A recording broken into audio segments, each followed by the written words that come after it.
dari kelompok 7, kami dari Pendidikan Guru Sekolah Dasar Fakultas Keguruan Ilmu Pendidikan Universitas Pakuan akan mempresentasikan tentang Sastra Pujangga Baru.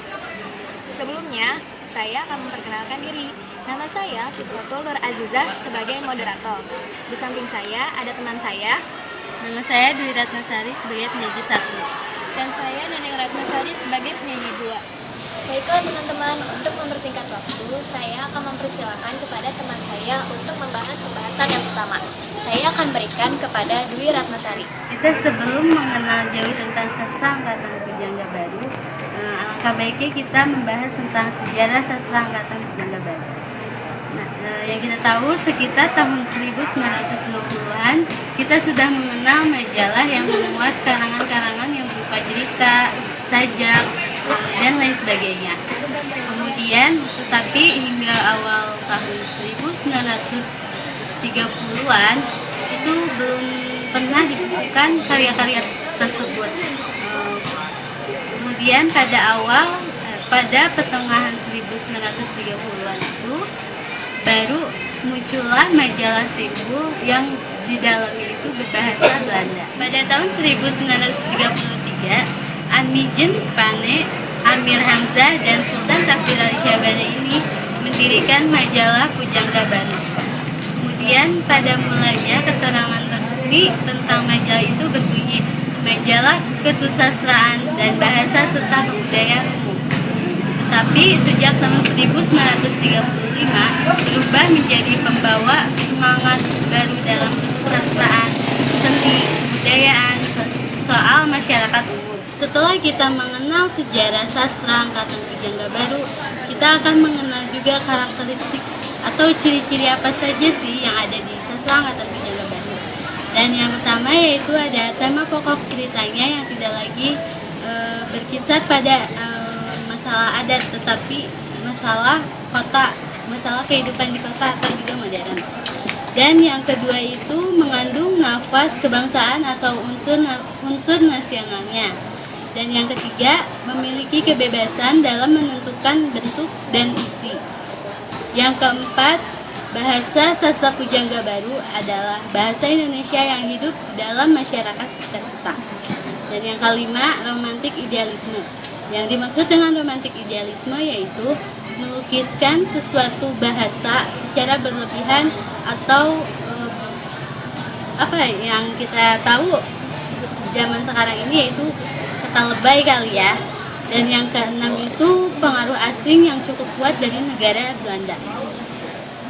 Baiklah, pembahasan yang kedua mengenai tokoh-tokoh para Pujangga Baru. Yang pertama ada Sultan Takdir Ali Syahbana.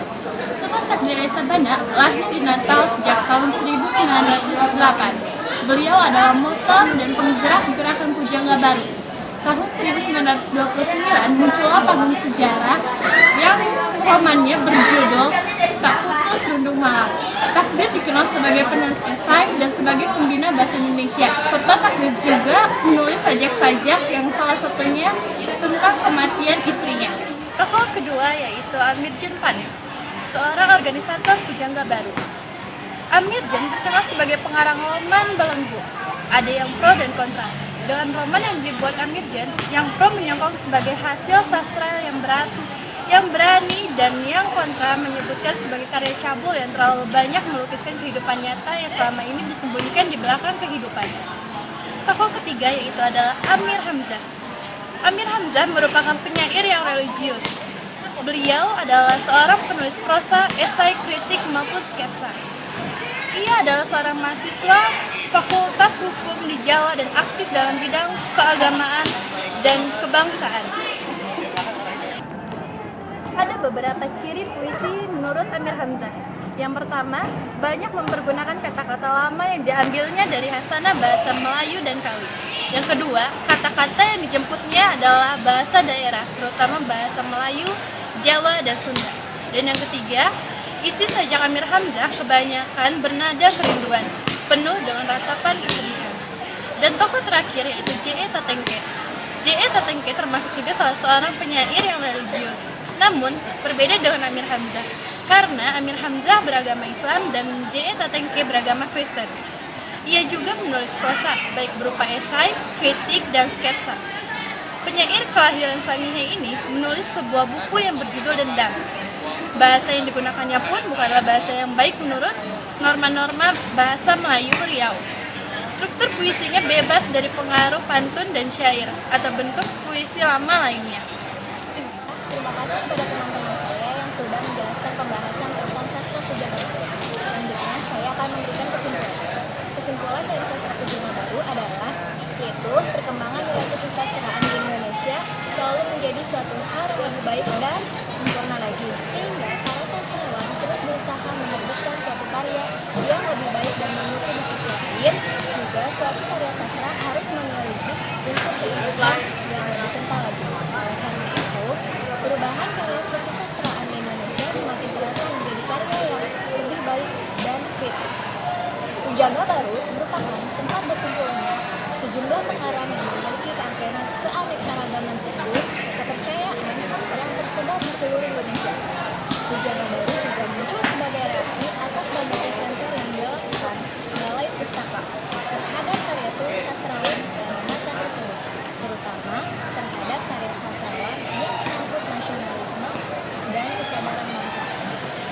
Sastra pujangga baru adalah intelektual, nasionalistik, dan etik. Terima kasih ya teman-teman sudah menyaksikan video kami. Semoga video dan materi yang kami jelaskan dapat bermanfaat bagi kalian. Dan apabila ada kesalahan, kami mohon maaf ya. Wassalamualaikum warahmatullahi wabarakatuh. Assalamualaikum warahmatullahi wabarakatuh. Kami dari kelompok 7 ingin mempresentasikan stop. Ya.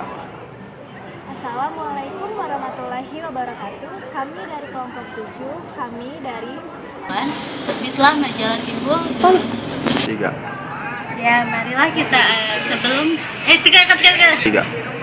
Nah, kita sebelum mengenal jauh tentang sastra angkatan pertama terhadap karya sastrawan yang menyangkut nasionalisme dan kesadaran bangsa.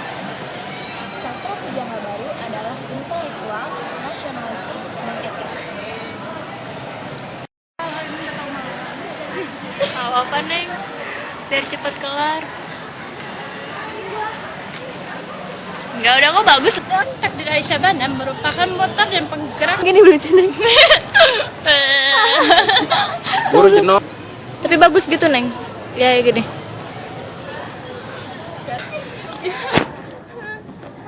Udah coy. Kamu jangan gerak-gerak. Atuh gua enggak. Saya rapihin dulu sebelum ngomong orang. Udah.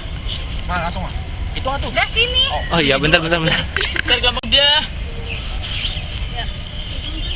Tar dulu. 1, 2, 3. Kami dari PNS Universitas Pakuan Bogor.